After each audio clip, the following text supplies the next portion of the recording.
আর গতকালই কেন্দ্রীয় বঞ্চনার অভিযোগে লোকসভায় সরব হয়েছিলেন অভিষেক বন্দ্যোপাধ্যায়। তিনি বলেছিলেন, আমি সেই ভারত থেকে এসেছি যেখানে সব জায়গায় বলা হয় সবকা সাথ সবকা বিকাশ। আমি সেই ভারত থেকে এসেছি যেখানে পশ্চিমবঙ্গের প্রাপ্য 1,96,000 কোটি টাকা বকেয়া রয়েছে। পশ্চিমবঙ্গকে অনেক টাকা দিয়েছে কেন্দ্র, তার হিসাবই দেখাতে পারেনি রাজ্য সরকার। পাল্টা Suvendu Adhikari. Sir, I come from an India that thunders sabka saath sabka vikas from every podium.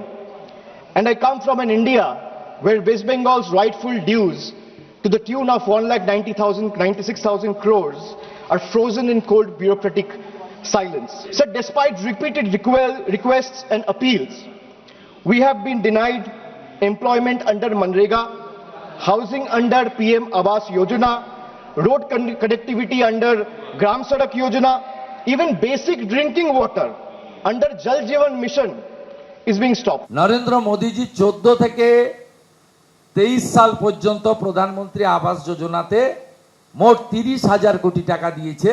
Unit হচ্ছে 54 লক্ষ। আমি বলি এই 30 লক্ষ ইউনিটের মধ্যে মোর দ্যান 50% যাদের পাওয়ার কথা নয় তাদেরকে পাইয়ে দিয়েছেন। একইভাবে জল জীবন মিশন, ওয়েস্ট বেঙ্গলের একটা বড় অংশ আর্সেনিক যুক্ত, যাতে জল জীবন মিশনে প্রপারলি যায়। থাউজেন্ডস অফ ক্রোর টাকা দেওয়ার পরেও পশ্চিমবাংলার কোনো একটি গ্রামেও নলে জল পাওয়া যায় না। শিবখান তিনদার তিনজন মল্লার চৌপর দিনভর দেয় দূরপাল্লা। সত্যেন্দ্রনাথ দত্তের কবিতায় গতির অনুভব আমরা এভাবেই করেছি, কিন্তু জেনজিরা আরো দ্রুত গতিতে এগিয়ে যাচ্ছে। যাদবপুর বিশ্ববিদ্যালয়ের ইঞ্জিনিয়ারিং বিভাগের পড়ুয়াদের তৈরি ইলেকট্রিক রেসিং কার্ড গত বছর জাতীয় স্তরে ইলেকট্রিক রেসিং কার্ড প্রতিযোগিতায় সাফল্য অর্জন করেছে। পরবর্তী গতির লক্ষ্যে তারা আরো এগিয়ে চলেছে। আমিও আজ যাদবপুর বিধানসভা কেন্দ্রের নানান প্রান্তে ছুটে বেড়াবো জানার জন্য নির্বাচনের আগে জেনজিরা কি ভাবছে। মডার্ন ডেজে যেটা আমরা দেখতে পাচ্ছি, যেটা খুবই আফসোসজনক, সেটা হলো যে আমরা রাজ্যে চাকরি পাবো না, আমাদেরকে বাইরে যেতে হবে, এবং এইটা হওয়ার কথা একদমই নয়। সামগ্রিকভাবে আমাদের যে এনভায়রনমেন্ট, সেইটা নিয়ে কনসার্ন এই মুহূর্তে রাজনীতিতে খুব একটা দেখতে পাই না। আমাদের ক্ষেত্রে যেমন খাতা, বই, পেন, আচমকা জিএসটি কমে গেছে, ভাবলাম যে দাম কমছে, অ্যাকচুয়ালি কিন্তু কমে না, সেই জিনিসের দামটা কিন্তু বাড়তেই থাকছে। আমাদের বাংলায় নারীর নিরাপত্তার একটা বিষয় উঠে এসছে, যে যেমন 2024-এ আরজিকর ঘটনাটা ঘটলো। 2 বছর হয়ে গেছে কিন্তু তার কোনো বিচার পাওয়া যায়নি। আমাদের কাছে বর্তমানে রাজনৈতিক নেতাদের যে প্রতিমূর্তি স্থাপিত হয়েছে, অর্থাৎ রাজনৈতিক নেতা হতে গেলে তোমাকে চুরি করতে হবে। আজকে জেনজি যেটা, তারা খুব নিজেরটা বোঝে। আমাকে যদি গভর্নমেন্ট চাকরির জন্য 5 লাখ 10 লাখ টাকা ঘুষ দিতে হয়, আমি কেন এই সরকারকে চুজ করবো, রাইট? একেবারে লাজবাব জবাব পেয়েছে। আরো বিভিন্ন জায়গায় জেনজিদের আমরা মুখোমুখি হতে যাব। আপনারাও দেখতে থাকুন জেনজিরা কি বলছে। চোখ রাখুন এবিপি আনন্দে। অতীতে যা ঘটে তা অতীতেই মুছে যায় না, তা আবার আবর্তিত হতে থাকে। যদি সহজ করে বলা যায় তাহলে বলতে হয় ইতিহাস আবর্তিত হয়। এটা কার্ল মার্কস বলেছিলেন। এই দেখুন, কার্ল মার্কসের কথা বললাম বলে আমার মার্কশিট আবার কালো দাগিয়ে দেবেন না কিন্তু। আসলে পরিস্থিতি এখন এমন হয়েছে, কোনো কিছু নিছক কোড করতেই ভয় লাগে। ইতিহাসে প্রথম যা ঘটে তা হলো ট্র্যাজেডি, আর সেই ঘটনার পুনরাবৃত্তি হচ্ছে প্রহসন। আমরা জেনে নিই আসন্ন বিধানসভা নির্বাচনের আগে এই যাদবপুর বিধানসভা কেন্দ্রের মানুষের মনের মধ্যে কি কাজ করছে। আমি নিজেই লক্ষ্মীর ভান্ডার পাই।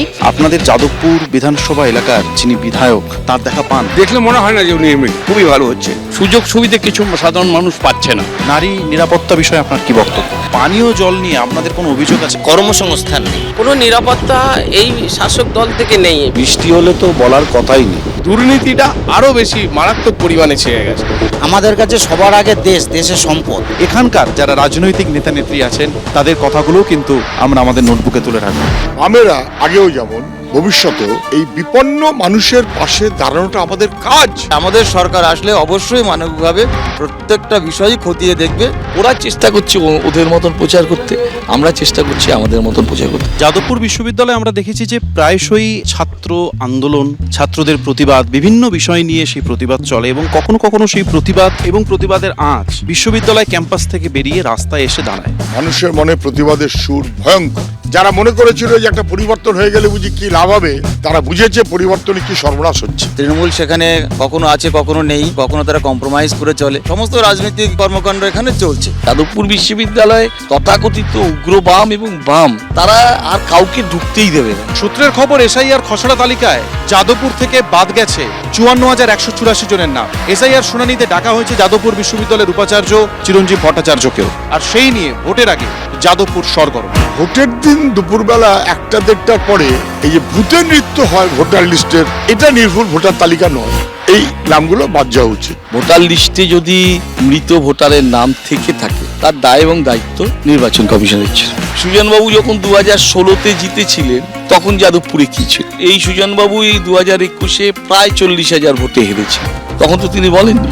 এখানে বামফ্রন্টকে পিছনে রেখে আমরা দ্বিতীয় স্থান অর্জন করেছি এবং আমাদের থেকে তৃণমূলের ব্যবধান মাত্র 17,500 ভোটের। এই এসআইআর প্রক্রিয়াতে তুমুল তর্ক বিতর্ক চলেছে বিভিন্ন রাজনৈতিক মহলে। ইচ্ছাকৃতভাবে মানুষকে হেনস্থা করে ভোটার লিস্ট থেকে বাদ দেবার যে চেষ্টা নির্বাচন কমিশন করছে বকালমে বিজেপি, সেটা বিপজ্জনক। ফলস ভোটটা বন্ধ হলো, সুতরাং আমাদের জয়ের পথ এখানে একেবারে সুগম। আমরাও তো চাই যে ভোটের লিস্টটা সেটা সুচারুভাবে হওয়া দরকার। 2024 সালে সমীক্ষা বলছে পর্যটন থেকে ভারতবর্ষে ব্যবসা হয়েছে প্রায় $22 মিলিয়ন। শুধুমাত্র বিদেশি পর্যটক নয়, দেশের মধ্যে মানুষ ঘুরে বেরিয়েছেন প্রচুর। শুধু কেরল, মহারাষ্ট্র, রাজস্থান, কাশ্মীর নয়, ইউপি এবং তামিলনাড়ুতেও মানুষজন ঘুরতে গিয়েছে। এই সমস্ত কিছু দেখে শুনে মন ভালো হলেও নিজের রাজ্যের জন্য মনটা খারাপ হয়ে যায়। অথচ আমাদের রাজ্যে যথেষ্ট সম্ভাবনা আছে, ইতিহাস থেকে পাহাড়, জঙ্গল, সমস্ত কিছু। এমনকি কেরলের ব্যাক ওয়াটারের সঙ্গে পাল্লা দেওয়ার মতো সুন্দরবনের খাঁড়িও আছে, সমুদ্রও আছে।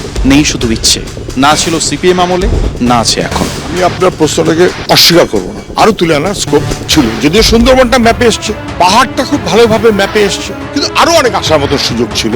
ভারতবর্ষেও ট্যুরিজমের অপার পোটেনশিয়াল আছে। বাংলা পথ দেখিয়েছে ভারতবর্ষ। আমরাই প্রথমে ট্যুরিজমকে ইন্ডাস্ট্রির দরজা দিয়েছি। আজকে বাংলার প্রত্যেকটা ট্যুরিস্ট স্পটে শ্রীমতী মমতা ব্যানার্জি সরকার হোমস্টের ব্যবস্থা করেছে। কিভাবে? মুখে নয়, তাদেরকে টাকা দিয়েছে। আপনি উত্তরবঙ্গে যান, সমস্ত রোজ রোজ নতুন নতুন ট্যুরিস্ট স্পটের আবিষ্কার হচ্ছে। সুন্দরবন 10 বছর যেখানে ছিল সেখানেই পড়ে আছে। পুরুলিয়া যেখানে ছিল সেখানে পড়ে আছে। ধরুন বকখালি, সেখানে আরো অনেক কিছু করা যেতে পারে। ভারতবর্ষে যে আমাদের ট্যুরিজম মিনিস্ট্রি, তার সঙ্গে যোগাযোগ করা এবং আমাদের পশ্চিমবঙ্গের যে রাজ্য সরকার, তারাও কেন্দ্রীয় সরকারের সঙ্গে সমান তাল মিলিয়ে এটাকে যদি বাইরে প্রমোট করার চেষ্টা করেন, আমার মনে হয় যে ট্যুরিজম ক্ষেত্রটা আরো বেশি উন্নতির সম্ভাবনা আছে, এটুকু বলতে পারি। সামনে নির্বাচন আসছে, কেন্দ্রীয় যে বাজেট সেখানে জিএসটি কমেছে, কোনো সুবিধা হয়েছে? কেন্দ্রীয় সরকার যখন এইগুলো জিএসটিকে কমাবার একটা পরিকল্পনা নেয়, তার আগে এই পুঁজিপতি এবং কিছু ব্যবসায়ীকে এই খবরটা তাদের কাছে আগেই পৌঁছে যায়। তারা মার্কেটটাকে নিয়ন্ত্রণ করে একটু দরটা একটু বাড়িয়ে দিয়ে তারপরে জিএসটিটা কমলে পড়ে মানুষ, কোনো সাধারণ মানুষ কোনো তার এফেক্ট পায় না। নারী